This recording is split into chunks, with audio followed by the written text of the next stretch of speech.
ராவ்ல நடந்த முக்கியமான சம்பவங்கள்லாம் பார்க்கலாம். ராவ்ல நடந்த முக்கியமான சம்பவங்கள்ல ஒன் ஆஃப் த பிக்கெஸ்ட் மேட்ச்னு சொல்லலாம். பிரான் ஸ்ட்ரோமன் வர்சஸ் பிக் பிராசன் ட்ரீகர் இவங்க 2 பேருக்கும் நடந்த மேட்ச்.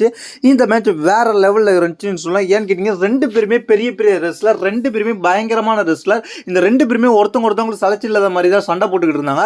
ஒரு கட்டத்தில் இவங்க சண்டை வந்து அடிச்சுக்கிட்டு பிராசன் ட்ரீகர் வந்து இந்த மேட்சை வேண்டாம் என்னால் முடியலன்ட்டு வெளில போகும்போது பிரான் ஸ்ட்ரோமன் அடிச்சு பின்னாடியே துரத்திக்கிட்டு வர, அப்படியே அவங்க வந்து பேக் ஸ்டேஜுக்கு போக, பேக் ஸ்டேஜில் குப்பை தொட்டி எடுத்து பிராசன் ட்ரீகர் அடிக்க, அதுக்கப்புறம் கார் பார்க்கிங் வரைக்கும் இவங்க சண்டை நீண்டுக்கிட்டு போக, காரில் வந்து சோக்ஸ்லம் பிரான் ஸ்ட்ரோமன் போட பிரசன்ட் எடுக்க, அதுக்கப்புறம் வந்து கார்ல இருந்து அப்படியே ரன்னிங் எக்ஸ்பிரஸ் மாதிரி ஒடியார் ஒரு பிரான் ஸ்ட்ரோமன். அந்த எக்ஸ்பிரஸ் ஒடியாந்து வந்து ஷோல்டர் அட்டாக் பண்ணாரு, காரை தாண்டி ஜம்ப் பண்ணி பிரசன்ட் ரைடு விழுந்தாரு. அதுக்கப்புறம் என்ன நடந்துச்சுன்னு கேட்டிங்கன்னா, ஒரு கட்டத்தில் பிரசன்ட் ரைடு பிரான் ஸ்ட்ரோமனை அடிச்சு காருக்கு மேலே வச்சு, அந்த காருக்கு மேலே உள்ள பக்கத்தில் உள்ள வால்லேருந்து காம்பவுண்ட்லேருந்து கார் மேலே படுக்க வச்சிருந்த பிரான் ஸ்ட்ரோமன் மேலே பிரசன்ட் ரைடு குதிக்கிறாரு.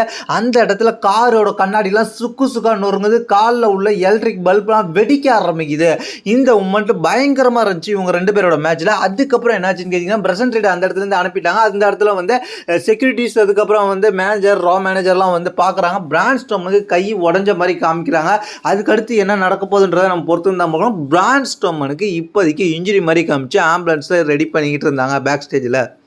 அடுத்த நம்ம மெயின் ஈவெண்ட்டுக்குள்ளே வர போகிறோம். ராவோட மெயின் ஈவெண்ட் என்ன நடந்துச்சுன்னு கேட்டிங்கன்னா, சாட் கேபிள் வர்சஸ் ஆங்கிள் ஹவுடி இவங்க 2 பேருக்கும் மேட்ச் கன்ஃபார்ம் பண்ணியிருந்தாங்க. அந்த மேட்ச்க்காக சாட் கேபிள் ஃபஸ்ட்டு வராரு, அவரோட டீம் வந்து அவரை வழி அனுப்பி வைக்குது. அதே போல் அங்கிள் ஹவுடி வராரு, அங்கிள் ஹவுடியும் அவரோட டீம் வந்து வழி அனுப்பி வைக்கிறாங்க. இந்த 2 பேரும் மேட்சை ஸ்டார்ட் பண்ணுறாங்க. என்னை பொறுத்த வரைக்கும் இந்த மேட்ச்சில் வந்து ஃபுல்லாக கிளியராக சொல்லணும்னு கேட்டிங்கன்னா, எனக்கு வந்து அங்கிள் ஹவுடியோட பர்ஃபார்மன்ஸ் பிடிக்கல. ஏன்னா அங்கிள் ஹவுடியோட பர்ஃபார்மன்ஸே கிடையாது.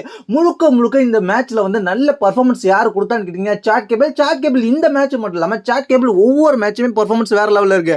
அதாவது ஆங்கிள் ஸ்லாமை போட்டாரு, கரெக்டாங்களுக்கு மாதிரி சப்போர்ட் பண்ணாங்கன்னு ஆங்கிள் ஸ்லாமை கமெண்ட்ரி டேபிளில் போட்டு அங்கிள் ஹவுடியை தெறிக்க விட்டாரு. இந்த மேட்ச்சில் முழுக்க பர்ஃபார்மன்ஸ் அங்கிள் ஹவுடியோட சாட் கேபிள். இதை நீங்கள் ஒத்துட்டு தான் ஆகணும். ஆனால் அங்கே உள்ளவங்க எதுக்கு வந்து அங்கிள் ஹவுடிக்கு சப்போர்ட் பண்ணுறாங்கன்னு எனக்கு தெரியல. ஏன்னா அங்கிள் ஹவுடி வந்து பிரேவேட் அப்படியே காப்பி அடிக்கிறாரு. கொஞ்சமாச்சும் தனக்கான மூவ்ஸை கொண்டு வரணும். ரெஃப்ரி அட்டாக் பண்ணிட்டு மேண்டிபிள் கிளாவை அங்கிள் ஹவுடி போடுறாரு.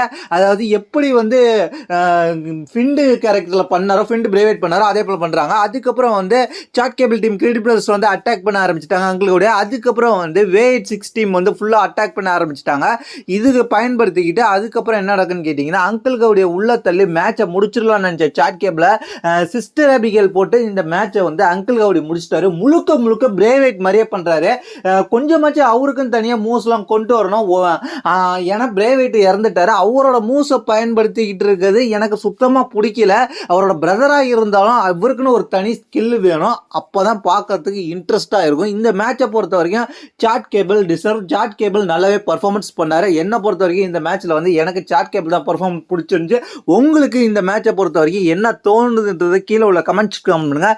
இந்த ராவில் இதுதான் முக்கியமாக நடந்த சம்பவம். இதை பற்றி உங்களுடைய கருத்தை மறக்காமல் கமெண்ட் பண்ணுங்கள். மீண்டும் நல்ல வீடியோவில் சந்திப்போம். இந்த நாள் இனி எல்லாமே வாழ்த்துக்கள். பிடிக்கும்.